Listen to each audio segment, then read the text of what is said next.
ସେ ବି ଆବାକାବା ହେଇକି ଅନଉଛି ସମସ୍ତଙ୍କୁ। ମୋ ବାବା କାହିଁ ଛାଡ଼ି ଚାଲିଗଲେ, ସେ ଯେଉଁ ୱାର୍ଡ଼ଟି କହୁଛି ସେଇଟା ସମସ୍ତଙ୍କର ଛାତି ଫାଟି ଯାଉଛି ଆଜ୍ଞା। ଇଚ୍ ଆଣ୍ଡ ଏଭ୍ରିବଡ଼ି ଏକ୍ସପ୍ଲଏଟ୍ କରିଛନ୍ତି ଓପନଲି। ସବୁ ଓଡ଼ିଶାର ଜନସାଧାରଣ କହୁଛନ୍ତି ଆମ ଓଡ଼ିଶା ମାଟିର ଆଉ ମିଳିବନି ଏ ଟୋନ୍ ଆଜ୍ଞା। ଆପଣମାନଙ୍କର ଆଖିରୁ ଯେଉଁ ଲୁହ ବାହାରୁନି, ଆମ ଆଖିରୁ ବି ଲୁହ ବାହାରୁଛି ଆଜ୍ଞା। ଏତେ ହୃଦୟବାନ, ଯାହାକୁ ଦେଖେ ସେ ମୁଣ୍ଡିଆ ମାରେ। ନିଶା ଟାବଲେଟ୍ ଦେଇକିରି ବି ମାନେ ସେ ଇଭିନ୍ ଉଠି ବି ପାରୁନି, ଚାଲି ବି ପାରୁନି। ମୋ ପାଖରେ ଭିଡ଼ିଓ ବି ଅଛି, ଦେଖିବେ। ସମସ୍ତେ ବି ଆମେ ଓଡ଼ିଶାର ମାଟି, ଆମର ସୁନାର ମାଟି, ମାନେ ଅତି ଶାନ୍ତଶିଷ୍ଟ ସରଳ ଓଡ଼ିଶାର ଲୋକମାନେ ସମସ୍ତେ। ସେ ବଲାଙ୍ଗୀର ଟିଟଲାଗଡ଼ ଲୋକ ତ ଆହୁରି ସାଧା ସିଧା, ସେମାନେ ଛନ୍ଦ କପଟ ଆଜ୍ଞା କ'ଣ ଜାଣନ୍ତିନି। ସେଇ ଯେଉଁ ଟିନ୍ ଏଜ୍ର ପିଲାଟି ମାନେ ଯେତେବେଳେ ପିକ ମୁଡ଼୍ରେ ବଢ଼ିଆ ବଢ଼ିଆ ଗୀତ ଦେଇ ଚାଲିଥିଲା, ତାକୁ ଏମାନେ ଶୋଷି ଶୋଷି ମାନେ ତାର ମାନେ ତାକୁ ମଦ ନିଶାରେ ଝୁମେଇକିରି ତା ଭିତରେ ପୁଣି ମୁଁ ପରେ ବି ଖବର ନେଇଛି, ଯାହା ନିଶା ଟାବଲେଟ୍ ଦେଇକିରି ବି ମାନେ ସେ ଇଭିନ୍ ଉଠି ବି ପାରୁନି, ଚାଲି ବି ପାରୁନି। ମୋ ପାଖରେ ଭିଡ଼ିଓ ବି ଅଛି, ଦେଖିବେ। ସେ ଷ୍ଟୁଡ଼ିଓରେ ମାନେ ଶୋଇ ପଡ଼ୁଛି। ମାନେ ଷ୍ଟୁଡ଼ିଓରେ ଯେଉଁ ସଙ୍ଗୀତକାର ମାନେ ଅଛନ୍ତି, ଆଜି ଯେଉଁ କାନ୍ଦୁଛନ୍ତି ଆପଣମାନେ, ଆମେ ବି ଦେଖୁଛୁ। ଆପଣ କାନ୍ଦ ବି ଆମେ ବି ଦେଖୁଛୁ। ଆମେ ବି ସହୃଦୟରେ ଆମେ ବି କାନ୍ଦୁଛୁ। ଆପଣଙ୍କ ହୃଦୟ ଯେମିତି କାନ୍ଦୁଛି, ଆପଣ ଭାବନ୍ତୁନି ଯେ ଆଉ ଓଡ଼ିଶାରେ ଆଉ କେହି ଲୋକ କାନ୍ଦୁ ନଥିବେ। ଯେତେବେଳେ ଷ୍ଟୁଡ଼ିଓରେ ପିଲାଟିର ଅବସ୍ଥା ଏତେ ଶୋଚନୀୟ ଅବସ୍ଥା, ଏତେ ମାନେ ସୁନାର ମା, ତାଙ୍କର ମା ଗୋଟେ ସୁନାର ପିଲାଟିକୁ, ଯାହାଦ୍ୱାରା ଆମର କୁମାର ସାନୁଙ୍କ ଭଳିଆ ଗୋଟେ ଟୋନ୍ଟି ପାଇଥିଲା, ସେ ଟୋନ୍ ଆଉ ମିଳିବନି ଆଜ୍ଞା। ଆଉ ଯେତେ ମୁଣ୍ଡ ବାଡ଼େଇଲେ ବି ଆଉ ମିଳିବନି। ତାକୁ ଆମେ ହରେଇ ଦେଲେ। ତାପରେ ତାକୁ ତ ହରେଇଲେ, ହରେଇବା ଭିତରେ ତାଠୁ କ୍ରିମିନାଲ କନ୍ସପେରେସି, ଯେଥିରେ ଯେଉଁ BNS 61(2) କ୍ରିମିନାଲ କନ୍ସପେରେସି କଲେ। କ୍ରିମିନାଲ କନ୍ସପେରେସି କରି ସେ ଯେଉଁ ତାଙ୍କର ମା ମାନେ ଇଭିନ୍ ଲିଭର ଟ୍ରାନ୍ସପ୍ଲାଣ୍ଟ ପାଇଁ ବି ଡକ୍ଟର ବି କହିସାରିଥିଲେ। ସେଇଟା ବି ଆପଣମାନେ ଟିକେ କେହି ହୃଦୟରେ ତାକୁ କେହି କିଛି ମାନେ ଟ୍ରିଟମେଣ୍ଟ କଲେନି, କିନ୍ତୁ ତାଠୁ ଏକ୍ସଟ୍ରାକ୍ଟ କଲେ ଗୀତ ନେବାରେ। ଯଦି ନେଲେ, ଆପଣ ଜାଣୁଛନ୍ତି ଏ ଟୋନ୍ ଆଉ ମିଳିବନି। ଆମ ଓଡ଼ିଶା ମାଟିର ଆଉ ମିଳିବନି ଏ ଟୋନ୍ ଆଜ୍ଞା। ଆପଣମାନଙ୍କର ଆଖିରୁ ଯେଉଁ ଲୁହ ବାହାରୁନି, ଆମ ଆଖିରୁ ବି ଲୁହ ବାହାରୁଛି ଆଜ୍ଞା। ଏତେ ହୃଦୟବାନ, ଯାହାକୁ ଦେଖେ ସେ ମୁଣ୍ଡିଆ ମାରେ।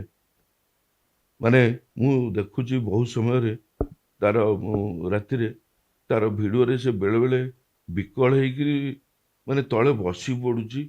ମୁଁ ତଳକୁ ଅନେଇକି ରହୁଛି। ମାନେ ତାର ଏତେ ଶାନ୍ତଶିଷ୍ଟ ସରଳ ସ୍ୱଭାବର ମାନେ ବ୍ୟକ୍ତିତ୍ୱଟାକୁ ଆପଣମାନେ ଏକ୍ସପ୍ଲଏଟ୍ କରିଛନ୍ତି। ଇଚ୍ ଆଣ୍ଡ ଏଭ୍ରିବଡ଼ି ଏକ୍ସପ୍ଲଏଟ୍ କରିଛନ୍ତି ଓପନଲି। ସବୁ ଓଡ଼ିଶାର ଜନସାଧାରଣ କହୁଛନ୍ତି।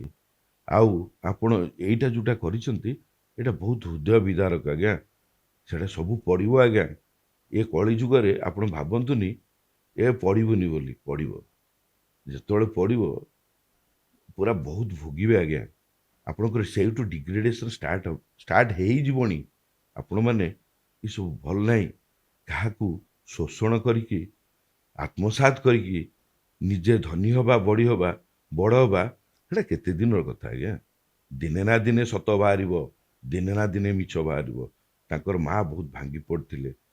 ଆଉ ଆମର ଅନୁଭବ ମହାନ୍ତି, ଆମର ଯେ ଫିଲ୍ମ ଆକ୍ଟର, ସିଏ କେତେ କାନ୍ଦୁଛି, ବୋବଉଛି। ସେ ନିଜେ ବି ଯାଇଛି ତାର ଏଠି କବରସ୍ଥାନରେ ଯେଉଁଠି ଦିଆଯାଇଛି, ତାଙ୍କ ଧାର୍ମିକ ପ୍ରଥା ଅନୁସାରେ ଭେଁ ଭେଁଇକିରି କାନ୍ଦୁଛି। ଏବଂ ପର ମୁହୂର୍ତ୍ତରେ ତାର ଶ୍ରଦ୍ଧାଞ୍ଜଳି ଯେତେବେଳେ ଦିଆଗଲା, ସେତେବେଳେ ବି ମାନେ ତା ଝିଅଟି ପୁରା ହ୍ୟୁମାନ ଭଳିଆ ମୁହଁ, ମାନେ ତାକୁ ବି ବୁଝଉଛି। ସେ ବି ଆବାକାବା ହେଇକି ଅନଉଛି ସମସ୍ତଙ୍କୁ। ମୋ ବାବା କାହିଁ ଛାଡ଼ି ଚାଲିଗଲେ, ସେ ଯେଉଁ ୱାର୍ଡ଼ଟି କହୁଛି ସେଇଟା ସମସ୍ତଙ୍କର ଛାତି ଫାଟି ଯାଉଛି ଆଜ୍ଞା। ଆପଣମାନଙ୍କର ହୃଦୟ ସେତେବେଳେ କ'ଣ ଟିକେ ନରମିଲାନି?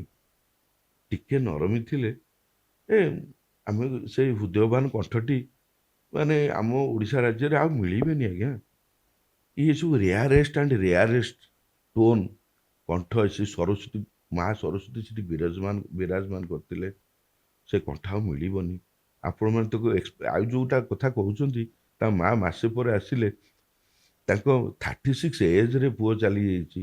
ତା ପୂର୍ବରୁ ମୋ ହଜବ୍ୟାଣ୍ଡ ଚାଲିଯାଇଛନ୍ତି। ତା ପୂର୍ବରୁ ଆଉ ଗୋଟେ ପୁଅ ବି ଚାଲିଯାଇଛି। ଇଏ ଗୋଟିଏ ବୋଲି ପୁଅ।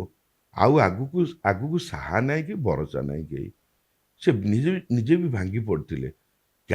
ସେ ଇଭିନ୍ ତାଙ୍କ ଲକରରେ ଯୋଉଟା 6 ଲକ୍ଷ ଟଙ୍କା ଥିଲା ବୋଲି ପରେ ଖବର ପାଇଲେ ଏବଂ ତାଙ୍କର ସେ ଆକାଉଣ୍ଟାଣ୍ଟ ଯିଏ ବୁଝାବୁଝି କରିଥିଲେ ଆଜ୍ଞା ଯେ ଏ ଯୋଉ ମ୍ୟାନେଜର ବି କହିଥିଲେ ଯେ ହଉଛି 6 ଲକ୍ଷ ଟଙ୍କା ସେ ଲକରରେ ଅଛି ବୋଲି। 6 ଲକ୍ଷ ଟଙ୍କା ତାକୁ ବି ଖାଇଦେଲ। ମାନେ ତା ମାନେ ମୂଳ ଗଛ ଅଗ ଖାଇକି ମୂଳ ବି ଖାଇଦେଲ। ସେ ଲକରରେ ବି ପାସୱାର୍ଡ ବି କାହାକୁ ଜଣା। ସମସ୍ତେ ତଦନ୍ତ ଘେରକୁ ଆସିବେ ଏବଂ ତାଙ୍କ ମାଆଙ୍କୁ ଯୋଉ ଆପଣମାନେ ସେ ମାଟିର ଆମ ଓଡ଼ିଶା ମାଟିର ମା ସିଏ ଆଜି ବି ବୁଝିପାରୁନାହାନ୍ତି କ'ଣ କରିବେ କ'ଣ ନାହିଁ ବୁଝିପାରୁନାହାନ୍ତି ଏବଂ ପରେ ସବୁ ଡାଟା କଲେକ୍ସନ୍ କଲା ପରେ ଏଫଆଇଆର୍ ଦେଇଛନ୍ତି। କାହିଁକି ନା ସେ ଡିପ୍ରେସନରେ ଥିଲେ ଏବଂ ପରେ ସବୁ ଡକୁମେଣ୍ଟ କଲେକ୍ସନ୍ କଲା ପରେ ଯାଇକିରି ଏଫଆଇଆର୍ ଦେଇଛନ୍ତି। ଆଉ ପୁରା କ୍ରିମିନାଲ କନ୍ସପାରେସି ଏଥିରେ କିଏ ଏଥିରେ ଇନଭଲ୍ଭ ଅଛନ୍ତି ତାଙ୍କ ନାଁ ବି ଯୋଡ଼ିଛନ୍ତି ଏବଂ ତାଙ୍କ ୱାଇଫଙ୍କ ନାଁ ବି ଯୋଡ଼ିଛନ୍ତି। ସମସ୍ତେ ତଦନ୍ତ ଘେରକୁ ଆସନ୍ତୁ। ଯାହାର ଏଥିରେ ଲିଙ୍କ ଥିବ ସେ ତ ମା ତ ନିଜେ କହୁଛନ୍ତି ଯାହାର ଲିଙ୍କ ଥିବ ମୁଁ କାହାର କିଛି କରିପାରିବିନି। ସେଟା ଆଇନ ଅନୁସାରେ ସେଇ ଅନୁସାରେ କାର୍ଯ୍ୟାନୁଷ୍ଠାନ ଗ୍ରହଣ କରାଯିବ। ଆଜ୍ଞା ଆଜ୍ଞା ଅଛି ଆଜ୍ଞା। ଯେହେତୁ ତାର ହ୍ୟୁମାନର ବଡି ଇଏ ହେଇନି ପୋଷ୍ଟମର୍ଟମ ହେଇନି ତେଣୁ କୋର୍ଟଙ୍କର ନିର୍ଦ୍ଦେଶ ଅନୁସାରେ ଅନରେବୁଲ ଲର୍ଡସିପଙ୍କର ନିର୍ଦ୍ଦେଶ ଅନୁସାରେ ଏକ୍ଜିକ୍ୟୁଟିଭ ମାଜିଷ୍ଟ୍ରେଟ ପ୍ରେଜେଣ୍ଟ ରହିବେ ଏବଂ କବରସ୍ଥାନ ଖୋଳାଯିବ ଏବଂ ଖୋଳାଗଲା ପରେ ତାର ପଞ୍ଚନାମା କରାଯିବ ଏବଂ ତାର ବୋନ୍ ଏବଂ ତାର ଏ ଯେଉଁ ପ୍ୟାନକ୍ରିଆସ୍ ଏବଂ ତାର ଯାହା ଆଉ ତା ହେଡ୍ରୁ ସବୁ କଲେକ୍ସନ୍ କରାଯିବ। ସେଥିରେ କିଛି ନିଶା ଦ୍ରବ୍ୟ ଦିଆଯାଉଥିଲା କି ଟାବଲେଟ୍ ଦିଆଯାଉଥିଲା କି କ'ଣ କରାଯାଉଥିଲା ସବୁ ବାହାରିବ। ସେଥିରେ କିଛି ଅସୁବିଧା ନାହିଁ, ସବୁ ବାହାରି ପାରିବ। ଆଉ ସେଇଟା ବି କୋର୍ଟଙ୍କର ନିର୍ଦ୍ଦେଶ ଅନୁସାରେ ଏକ୍ଜିକ୍ୟୁଟିଭ ମାଜିଷ୍ଟ୍ରେଟଙ୍କ ପ୍ରେଜେଣ୍ଟ ଅନୁସାରେ ସେଗୁଡ଼ାକ ସବୁ ଯାକ କରାଯିବ।